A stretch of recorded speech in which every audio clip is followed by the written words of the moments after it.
Welcome to this explainer. Today we're jumping straight in and acting as mathematical detectives to decode the language of algebra.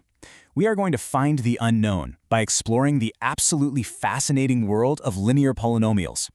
It might sound a bit complex at first, but stick with me, because by the end of this journey, you'll see exactly how these mathematical structures secretly run the patterns of our daily lives, from tracking our savings all the way to the architectural designs around us.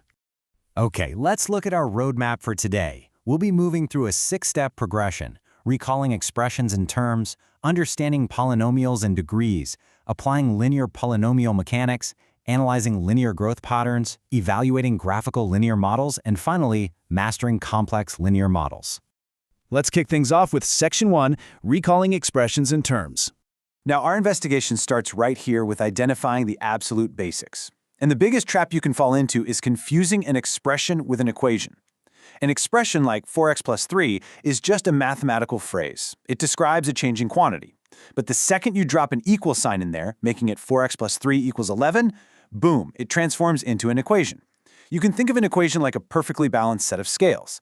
So a quick exam tip for you. If you're asked to write an expression, do not add an equal sign unless the situation explicitly demands it. Before we can solve anything, we need to properly profile our mathematical suspects. Our variable is the letter representing a changing quantity. A term is a chunk of the expression separated by a plus or minus sign. So 4x is just one single term, right? Not two. Then we have the coefficient, which is the numerical factor multiplying that variable, in this case, the 4. And finally, the constant. That's our lone wolf, a fixed numerical value with no variable attached whatsoever. What's really mind-blowing is that these concepts aren't just modern inventions. Centuries ago, ancient Indian mathematicians were already laying the groundwork for this kind of symbolic thinking. Over in Rajasthan, scholars like Brahmagupta were developing incredibly structured rules for unknown quantities. Meanwhile, in the Karnataka and Maharashtra regions, Bhaskara II was composing these beautiful, poetic word problems in his famous text, the Leelavadi. They were literally using algebra to solve practical, real-world problems long before modern symbols like x and y even existed. How cool is that? Moving right along to Section 2, Understanding Polynomials and Degrees. So a polynomial is simply an algebraic expression where the variable has only non-negative whole number powers. But here's something you definitely need to watch out for.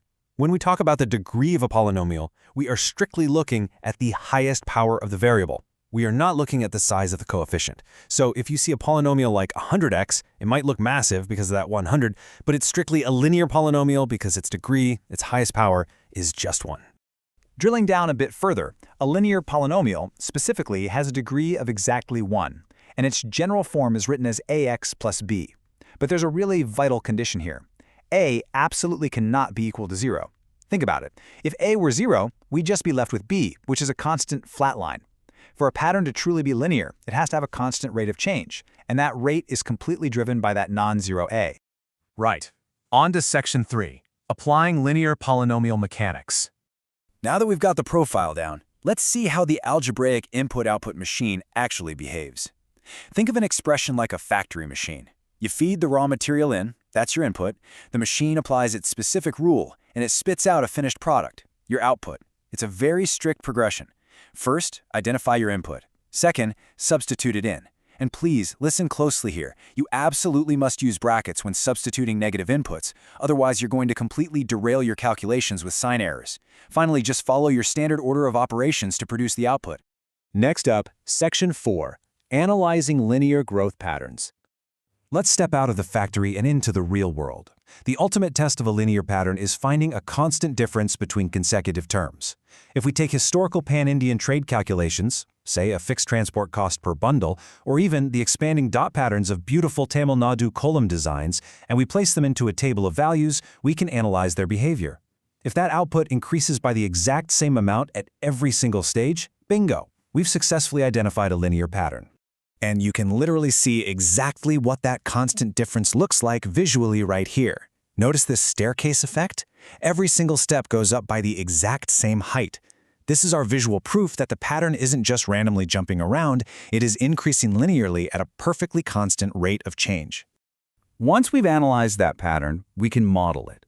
Whether we're tracking compounding savings over time, which is linear growth, or looking at a steadily decreasing battery life, which is linear decay, the underlying algebra is beautifully consistent.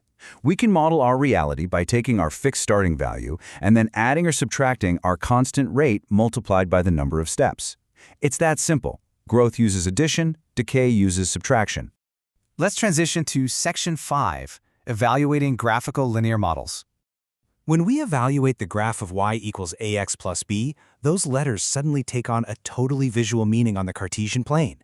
The a gives us our angled slope, representing that constant rate of change we keep talking about. Meanwhile, b anchors us right at the y-intercept, which is our starting value when x is 0.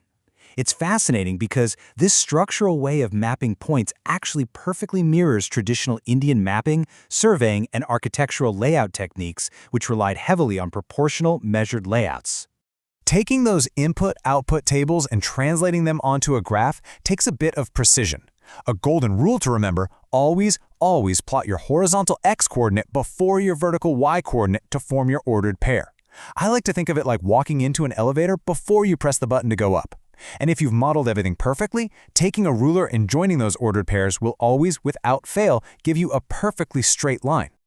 Finally, we've reached Section 6, Mastering Complex Linear Models. You now understand how these expressions are built, how they model real-world change, and how to visualize them. But look, just passively watching an explainer is only the very first step to true algebraic mastery. To conquer complex linear models, push your higher-order thinking skills, and try out this brilliant 5-step nudge system, you need to put all this into practice. Head over to edgeanudge.in right now for CBSE-aligned question banks and competency-based scenarios covering everything we've just discussed. The tools are waiting for you. So tell me, are you ready to solve your next mathematical mystery?